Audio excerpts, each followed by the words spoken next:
So where is the good in this? What can we identify that's helping us rather than hurting us? Wouldn't that be great to look back at this time and say, I came out better, or we came out better than we were? Hi everyone, I'm Nathan Gardner, and this is We Can Remake the World, a podcast telling the stories of people who are changing the world and how you can help.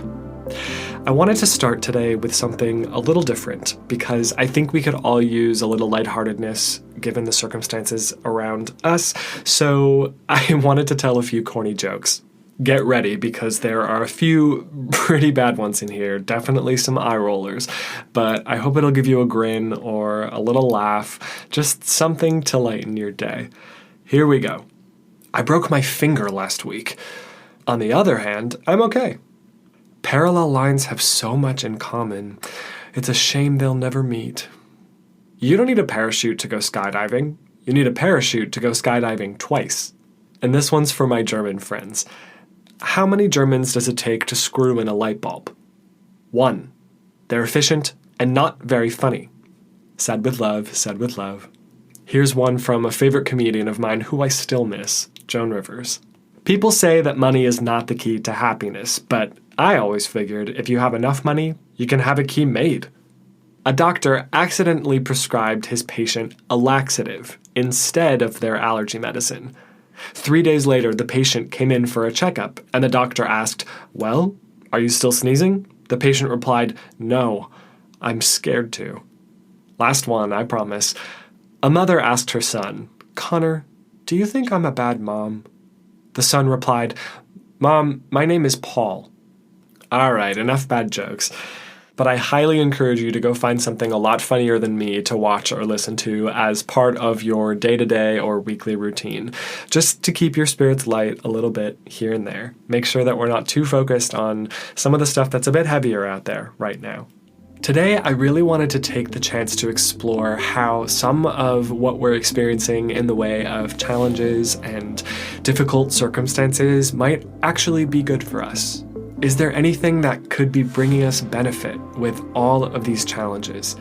And this isn't always the easiest perspective to seek out or to find or to maintain, and it often comes with ups and downs, which is okay. If anything, it's natural and necessary. But I just wanted to shine a little bit of light on some of the positive things that we might come away with from all of this, some of the positive things that might already be happening. So I hope you'll stick with me. I want to start by exploring some of the questions that I've been asking myself over the last few weeks, and I think a lot of us have, as we navigate our way through the goings-on out there, the questions, the worries, and the doubts that some of us have, the wondering about when this will conclude and when we can get back to normal life. One question that keeps coming up for me, which I've kind of alluded to already, is a question that I've asked myself throughout my life, as often as I can, and it's helped me so much every time I do, during every difficult time that I've faced, or maybe soon after, if things were a little too tough while I was getting through whatever circumstances I was experiencing, I try to ask myself, where is the good in this? And I try to do this as much as I can.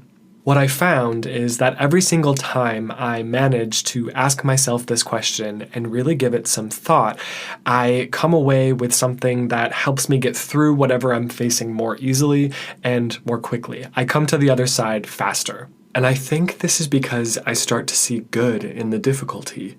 People say that it can be difficult to hold two opposing truths in your mind at the same time, but I think this is a perfect example of two things that can seem to be opposite from each other being true at the same time.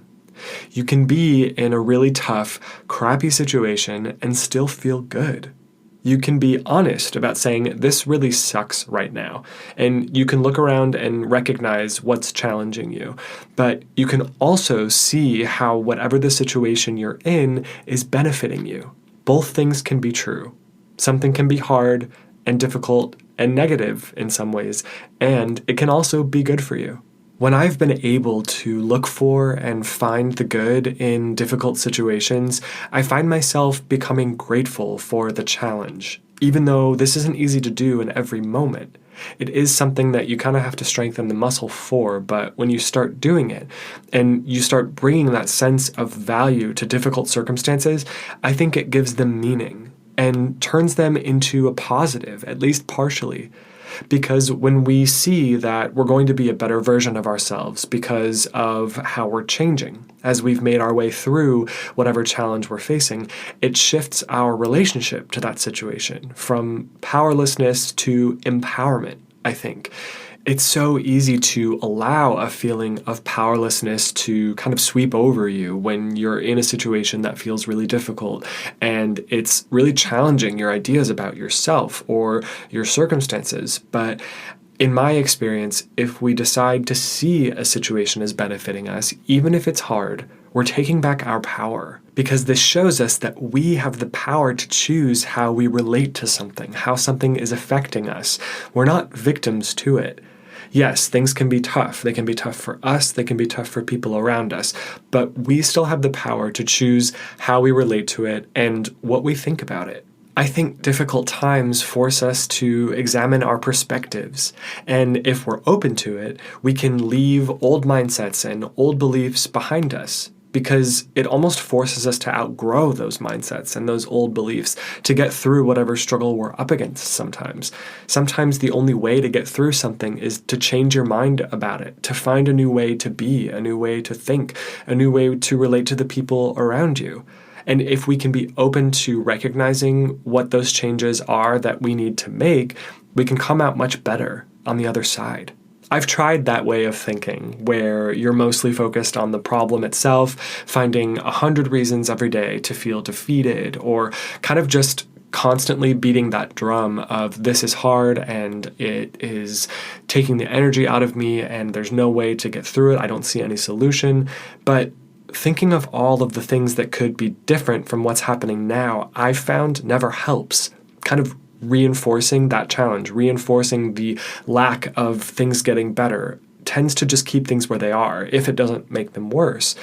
But I've found that every single time I'm able to take a step back and really look at how difficult times are forcing me to improve in some way, or learn something important, or let go of something that isn't in my best interest anymore as far as the way I think or the way I behave, I'm able to overcome the challenge itself and become stronger. And I think wiser a lot of the time, and also definitely more compassionate. Because as I've come to the other side of challenging times, I can see how other people who are in a similar struggle, are not doing anything because they're choosing to or because they're weak in any way. It's just that they're still seeking that new way of thinking, that new way of being. So I'm more compassionate for them. And really, I want to help them based on my own experience of knowing that it's possible to get through it. An example of this from my own life is a struggle that I went through with my health that lasted for over a decade. It was really hard, and there were times when it seemed like it was never going to end. I started having health problems when I was a freshman in college. It started with really painful digestive problems, and it moved into really severe anxiety, which was long-term. I had post-traumatic stress disorder type symptoms, and the reasons aren't as important as, my journey through it. There were freaky neurological systems that I had throughout my body for a long time. I injured my neck and my back too, right around this time. And it was just like things were piling on top. My health was just a mess. I felt so powerless sometimes, and it was really hard because I didn't know anybody else who was going through what I was going through. I felt overwhelmed most of the time. I was exhausted. But after a while, I started to change my mindset, and I started to become determined to get better, no matter what. I started changing my thoughts from thoughts of, man, this sucks. When is this going to get better? How much longer can this go on? Why isn't something changing? To things are changing. I'm finding answers. I can get through this. I'm capable. I started to change the way I was eating to really clean up my diet and get a lot more nutrition into the food that I was choosing to eat. I started changing my relationships, building better friendships, healing old relationships with my family. And after some time, I had overhauled my entire life, it felt like. all because of my health challenges, which were mostly physical, but I think any health challenge ends up being mental and emotional on some level as well, at least in my experience. So this really gave me the opportunity to build a much stronger foundation for my health in all aspects: physical health, mental health, emotional health, even spiritual health for sure. The information and habits that I gathered and learned and put into practice because of the struggles I was experiencing are now a huge part of who I am, and they're going to serve me for the rest of my life. And now I've been able to pass the things that I've learned on to friends and family who struggle with their health. I've been able to give that information to others because I had to find it for myself, and that feels really good. And this was not easy. It took me years to change the way I thought, the way I behaved, but I'm so much better for it. I really am. And I feel like I am in the driver's seat of my health in a way that I never could have found otherwise. I know now what feels right to me, what my body needs, what my mind needs, and I had to find those things to get and stay healthy. So now I've got these tools, and I started to see that growth as something that was benefiting me, even though things were really tough for a while. I'd like to think that we can apply this same way of thinking to everything that's going on in our lives and in the world right now too, on kind of a more global scale, a community level. This can be tough moment to moment. I mean, most of us are in uncharted territory. There have been viruses and quote-unquote pandemics in our history for sure, but I don't think we've ever been so globally connected during an experience like this. We've had global experiences of challenges, but this is something new. I don't think any of us have experienced a screeching halt in our travel habits, our economies, just the flow of our societies in our lifetimes. So where is the good in this? How can we start to wire our minds to think about the benefit that is coming to us from these really challenging circumstances? What can we identify that's helping us rather than hurting us? Here's a few thoughts that I've had while thinking about this question. So we're taking a pause globally for the first time possibly ever since things got to the momentum that they were, with the increase of technology and the ease of global travel and just the incredibly fast pace that we were all used to. Maybe it's a good thing for us to take a pause for a moment and slow down and really think about the world that we were building and the world that we were inhabiting. I think a lot of us had allowed relationships with family and friends who weren't directly in front of us to kind of become secondary to our lives because we were so focused on just keeping up. And during this time, at least, I've been able to connect with friends that I hadn't been speaking to regularly in years. And I'm talking to family more, I'm checking in with people I care about more, I'm strengthening my relationships because I've got the time and space to do so, and it feels important to do so. And that's just one aspect of this pause that could be good for us. Even though, yeah, it sucks not to be able to travel. It sucks not to be able to just move freely like we had become accustomed to. It's such a good feeling to just get in a car and go somewhere, or book a flight to a new part of the world, or to go visit family. But couldn't it be that this slowdown is good for us in our relationships, even if we can't inhabit the same space? I think it's something to think about. I also think that we would all agree that there were things about our world before all of this hit that were not sustainable. There were behaviors and business practices and things that we were doing that weren't going to last forever if we kept on that same path. The amount of fossil fuels that we were using in cars and airplanes every single day was massive. And now think about the air pollution that isn't happening because of the fact that billions of cars and tens of thousands of airplanes aren't moving every day, constantly.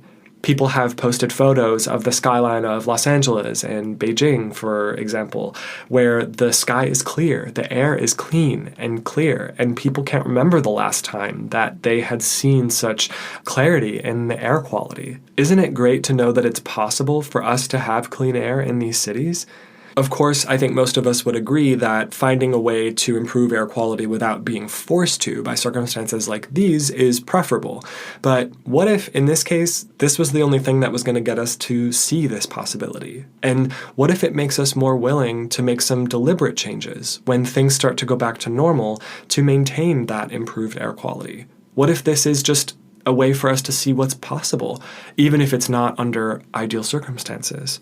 And none of this is to deny the struggles of many people out there right now, including employees of the airline industry or the auto industry who are probably feeling some challenges, maybe even losing employment or on partial employment. And that's really tough, and I completely understand that. But again, two things can be true here. We can be struggling and working to find solutions to a challenging situation and also be benefiting and opening our minds to new ways of thinking because of what we're experiencing. It's okay and it's natural to kind of go through this process of grieving the world that we had before, because change is not always easy. Change is not always enjoyable. But we can still see value and find value and then become deliberate about the world that we want to see resume when this situation calms down and we've got some pace going again. It really bums me out not to be able to go to my favorite cafes and support them and get something delicious to drink and sit and do some work. But one of the bright sides there is now there are a lot less disposable cups and straws from coffee shops all over the world being used and thrown away, which means that our waste systems are getting a bit of a break. Our oceans and landfills are getting a bit of a break from being filled with these disposable plastics and other materials. Again, would it be preferable to choose to make these improvements rather than kind of being forced to not use these materials because of circumstances? Sure, but again, now we can see that improvement is possible. Maybe we were forced to see it, but now we can say, all right, so what's it going to take to kind of bridge the gap between the old world and the world we're in now? How can we start building a bridge between those two so that we don't go right back to the same levels we were before as far as the waste we were using or the amount of fuel we were burning or any of these different considerations? And just to say it one more time, I think one of the most powerful questions we can ask ourselves as we're all sort of separate from each other in our respective spaces is, what is the world that we want to go back to when things start to resume, when we start to see motion again? What changes do we want to make based on this time of reflection that we had? Will we take this opportunity to consider the improvements that we can make, both in our individual lives and in our collective experience, our societies or communities? Remember how fast-paced things were before and how rare it was to have a chance to just sit and be still and think about what you were up to, what direction you were headed, and how you felt about it, what kind of changes you might want to make, or just giving yourself the chance to be deliberate about what path you were taking. We've been given that chance now, again, individually and globally. Will we take that opportunity to consider what benefit we are seeing in these challenges and allowing that to inspire us to create a better world after we come back to another version of normal? There's an idea that I've come across a few times from different spiritual teachers that I really love. And that idea is that challenges can be something that we've chosen for our own life to experience something important, something that will give us experiences that will benefit us in some way because of how they'll force us to grow. I realize that this requires a certain amount of spiritual belief to say, oh, there are forces or energies beyond just us that are kind of shaping our lives. And I respect whatever your beliefs are, but I just really love this idea that maybe some of the challenges we're facing in our lives are chosen by us in a way. It's going to help us grow. It's going to get us to a better place. Say somebody wants to be a doctor and they want to be a good doctor who listens, who's compassionate and patient and really committed to their patient's health. Maybe when they're in their 20s, they'll have some really difficult health challenges. So they can go through that experience of feeling powerless, of feeling confused, of feeling scared by their circumstances and whatever they're facing with their health. so that once they get to that other side and they finish medical school and they start taking patients of their own, they've got that sense of compassion. They know what it feels like to really struggle, to not have answers when you need them. And they'll bring that experience and that compassion to the work that they do. I don't subscribe to any specific belief system. I've kind of got my own thing going on, but this is an idea that I really love because it really reinforces the power of this choice to see challenges as beneficial, to see them as deepening our sense of self, deepening our sense of deliberateness in life. And I think there's a lot of benefit to be found when you kind of cultivate that way of thinking. What if, as challenging as this time might be, it's giving us the perfect opportunity to connect more with ourselves and with each other and with our sense of determination and purpose to create a better world? I mean, when you're faced with so many difficult situations and you see so many things that could be called wrong in our world that aren't based on cooperation and openness and care for each other, it just, I think, fuels that fire in us to build a better world, to be part of a better world. And then it's just a matter of making sure that we build the solutions that will really work, that are really based on listening to and supporting each other, rather than getting caught up in the kind of blame games that fly around, which is totally possible for us to do. We absolutely can focus on the more constructive solutions rather than the destructive solutions or the critical solutions that say this person's wrong or that group is wrong. We can do that. We've seen examples of it before. It kind of makes me think, what better way could we find to force ourselves to put things on hold and start building a fresh perspective? Again, I'm not saying that this time is easy or all good, and certainly there are people who are struggling, and I think about them a lot. But what feels better? Saying everything is negative now and there's just nothing to be gained from it, or saying that some things are really challenging and really hard for some people, but we also have the opportunity to benefit from it? What feels better? Only negative or a combination of negative and positive? And you can come to your own answer to that question. I'm not going to give it to you, but I do think it's worth considering. What I would encourage you to do is start thinking about everyday actions and choices that you can make to make your world a better place right now, where you are, both today and also when things resume. Are there some commitments you can make to yourself as far as how you relate to yourself or to people in your life, how you travel, the kinds of products that you purchase? Are there commitments you can take now based on your knowledge and understanding that, from your perspective, could make things better? And that's our challenge for today. Take some time to think about the positives. Take some time to think about the positives that you can bring to the table.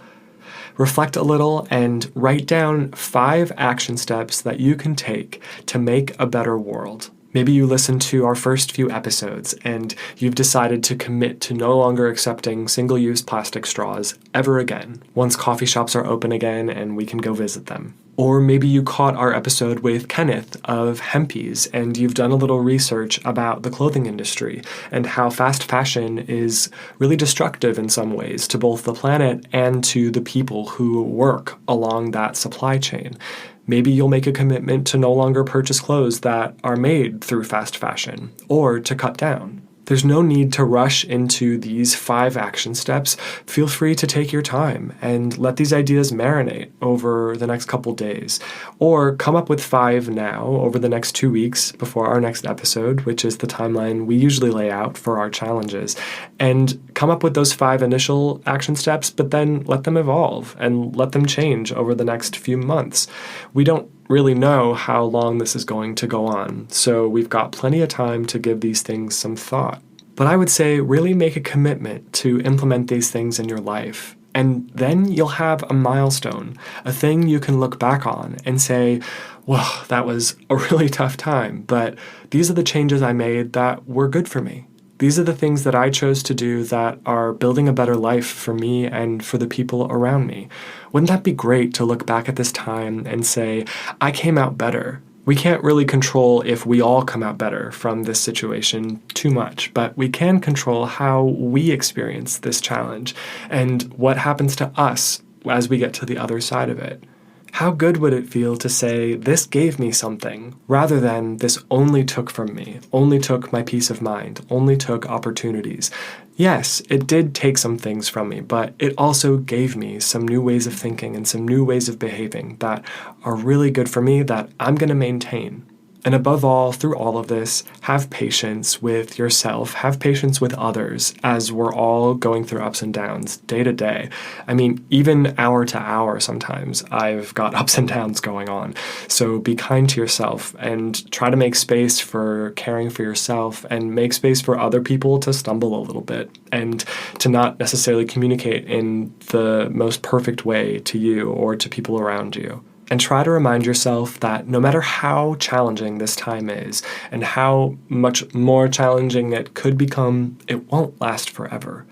Keep reminding yourself that, like any phase in our personal lives, change is constant and we won't be in these circumstances forever.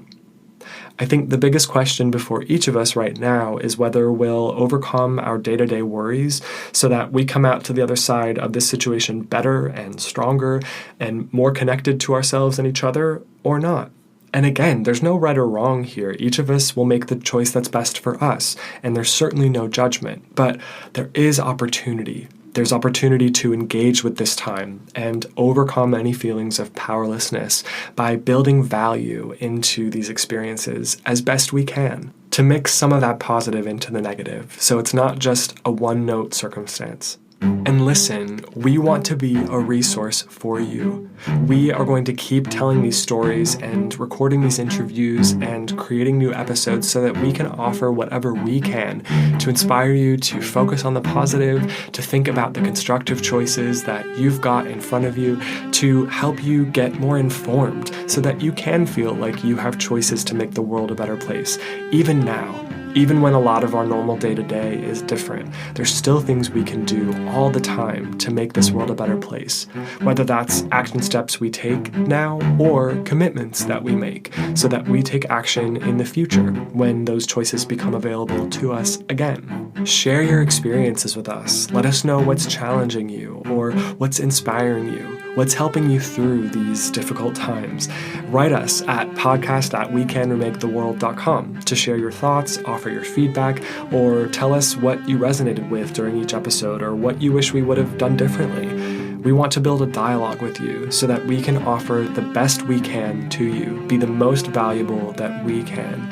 Connect with us on social media, jump into our Facebook group, and join our community and connect with other listeners. This time is all about connecting with each other and starting new conversations, I think, and technology is a huge resource to be able to do so. So join in the conversation with us. We invite you into it. Look out for our next episode 2 weeks from today.